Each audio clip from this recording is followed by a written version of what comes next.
वैसे तो ये नदी भारत की सबसे लंबी नदियों में से एक है और यहाँ उत्तराखंड में इस नदी का पानी एकदम साफ नज़र आता है, जहाँ आप इस पानी में तैरती ये मछलियाँ और इस नदी की सतह भी देख सकते हो। लेकिन यही नदी दिल्ली तक पहुँचते पहुँचते एक नाले में बदल जाती है और हमारे सनातन धर्म की खासियत है कि हमारा धर्म हमें नेचर की पूजा करना सिखाता है, जैसे कि नदियाँ, जंगल, जानवर और ऐसी ही नेचर से जुड़ी तमाम चीज़ों को हम देवी या देवता मानते हैं। लेकिन बदले में हम इंसान क्या करते हैं?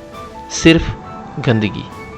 ये नदी सिर्फ यमुना नदी नहीं है, बल्कि हमारे लिए ये यमुना माता है और यमुना माता को इस रूप में देखना ये सच में बहुत बुरा है।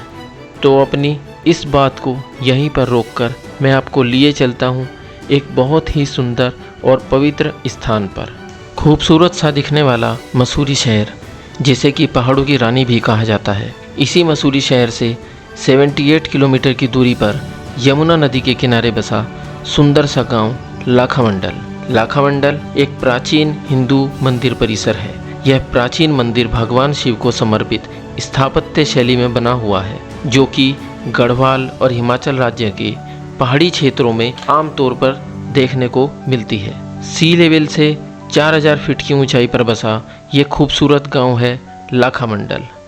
इस गांव की पॉपुलेशन 1000 लोगों के आसपास है, जो आज भी पत्थर और लकड़ी से बने इन खूबसूरत मकानों में रहते हैं। तो मेरा इस गांव में आने का मकसद इसके नाम में छिपा है। लाखामंडल 2 शब्दों से मिलकर बना है, लाखा और मंडल, जहां लाखा मतलब लाख और मंडल मतलब शिवलिंग, यानी लाखामंडल का मतलब है लाख शिवलिंग।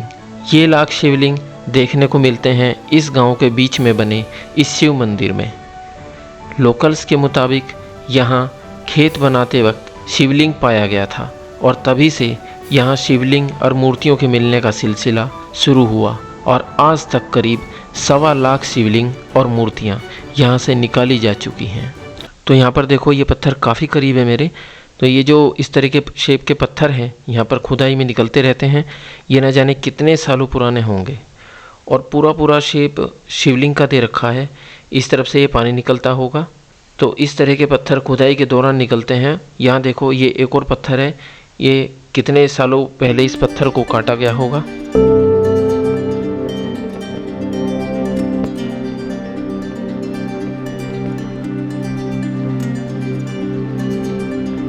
आप देखो, मैं आपको जानकारी दे रहा हूँ, क्योंकि यहाँ पे सबसे पहले जो है पार्वती माँ के तरह, जब पार्वती माँ 5 साल की थी, 12 साल तक तपस्या की, तब जाके शिव के दर्शन मिले।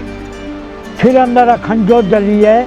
जैसे किसी माता बहन की संतान नहीं होती है तो फरवरी में महाशिवरात्रि होती है। उस दिन पूरे रात भर यहाँ पे महाशिवरात्रि को बैठ के एक रात को तपस्या करनी है।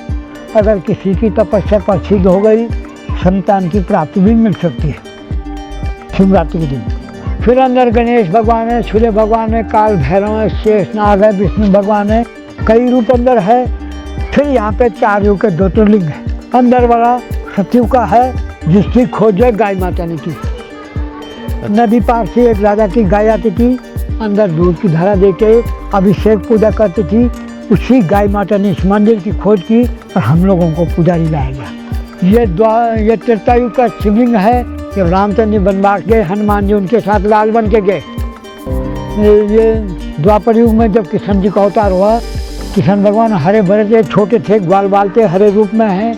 कलयुग का आपको आगे दिखाएंगे, जिसमें जल डालेंगे और अपना चेहरा देखोगे। फिर देखो, आगे वाला इच्छा गाँव वालों ने बनाया मंदिर का, लेकिन मेन मंदिर ये पीछे वाला है, केदारनाथ के जैसे डिजाइन।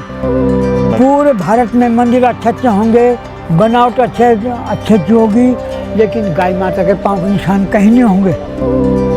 तो इस मंदिर पे गाय माता के पाँव के निशान है। किसी मंदिर पे देख सकते हैं, जब ये गाय माता ने अंदर दूध की धारा देख के परिक्रमा की, तो हर पत्थर पे गाय माता के पाँव के निशान है। तब ये मंदिर पवित्र ये बने हुए हैं। फिर ये लक्षाग्रह की ईंट है, जो दुर्योधन ने पांडव जलाने के लिए महल बनाया था, लेकिन पांडव लोग नहीं जले। खाली लाका महल जल के राख हो गई थी। दुर्योधन ने आग लगा दी थी, लेकिन विदुर जी ने बताया कि आपको जलाने के लिए महल बना दिया है, आप लोग गणेश भगवान की पूजा करो। फिर उन्होंने गणेश भगवान की पूजा की और विदुर जी ने रास्ता बनाया, आगे आपको गुफा मिली होगी रास्ते पे, वहाँ से बाहर निकले और ये गुफा के लिए जाने के लिए रास्ता है सबसे पहले। क्योंकि सबसे पहले गणेश भगवान की पूजा होती है, गणेश के रूप से वो लोग गए। दुर्योधन ने सोचा कि पांडव लोग जल गए, लेकिन पांडव लोग नहीं जले। जले क्या? भिलनी के पुत्र। अच्छा। जो आज पांडव ने तोता वो भिलनी के पुत्र है।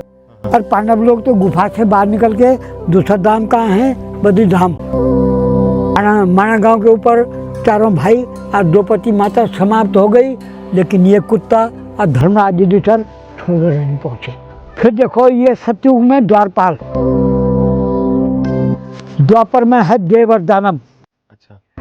त्रेता युग में है जय और विजय, अब कलयुग है। अब ये भगवान के पहरेदार खड़े हैं, पश्चिम दिशा की ओर खड़े हैं। अच्छा। ये पूरब हो गया, ये पश्चिम दिशा हो गई। क्योंकि यहाँ पे कोई गांव में मृतक होता था 24 गांव के अंदर, तो डेड बॉडी यहाँ पे लाई जाती थी। अच्छा। हम लोग पुजारी हैं, मंदिर के अंदर से गंगा जल लेके ये घूट गंगा जल का पी के राम नाम सत्य बोलते बोलते कुछ पल के लिए जीवित हो जाता था। जीवित हो जाता था, मरा हुआ कुछ पल के लिए। अच्छा। और वो पूरा इतिहास पूछते थे कि भाई किस बहाने मरे, क्या दिक्कत आ गई, धान में गिरे या पेड़ में गिरे या किसी ने जहर दिया या खुद अपने आप मरे। उसके बाद दही चावल खा के दोबारा मृतक होना था, फिर शमशान घाट में ले जाते थे। फिर देखो ये 5 भाई पांडव है, 4 भाई चारों तरफ है, बीच में धर्मराज युधिष्ठिर लिंग के रूप में स्थापित है। क्योंकि उनका मुंह जो पश्चिम दिशा की ओर खड़े हैं। 365 मंदिर बनाए, 1.25 लाख में उनकी स्थापना की। 33 कोटि देवी देवता निवास करते हैं, कहीं पे भी खुदाई करो यहाँ पे निकलते रहते हैं, इसलिए यहाँ का नाम लाखा मंडल है। देखो 5 शिवलिंग यहाँ पे, छोटा सा मंदिर है, उधर भी 2 मंदिर है, फिर बीच में ये शिवलिंग है। ये सब 2007 में खुदाई पे निकले। पहले यहाँ पे खेत था, गेहूँ बोते थे, मक्का लगाते थे, लेकिन 2007 में मिट्टी हटाई तो ये सारा दबाव था। फिर देखो इसके अंदर एक शिलालेख है, जिसको देखने के लिए सोनिया गांधी भी आई। वो 1 मीटर चौड़ाई है, 1 लंबाई है और 4 इंच उस पत्थर की मोटाई है। उस पर लिखी 14 लाइनें। एक लाइन एक महात्मा जी ने पढ़ी, एक ही लाइन पढ़ते पढ़ते महात्मा जी समाप्त हो गए। लेकिन उन्होंने कहा जितने कोई संसार में जीव जंतु है उतनों के लिए 2.5 दिन का धन यहाँ पे युधिष्ठिर महाराज के नीचे। लेकिन मुंगल लोगों ने सारी मूर्तियों का क्षतिग्रस्त किया, तोड़ फोड़ किया, लेकिन आज भी धन नहीं निकाल पाए। जब शक्ति होती है, बिच्छू गांव से सांप बहुत निकले, उन लोगों को भगाया गया, तब से हर पत्थर पे ये लोहे की सरिया लगी है। कहीं पे भी देख सकते आप लोग।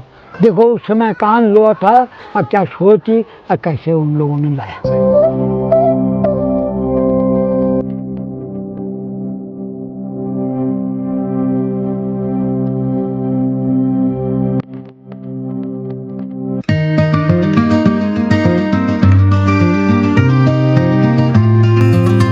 मंदिर के अलावा इस गांव में 2 गुफाएं भी देखने को मिलती हैं, जहां एक गुफा इस गांव के ठीक नीचे है, वहीं एक इसके ऊपर।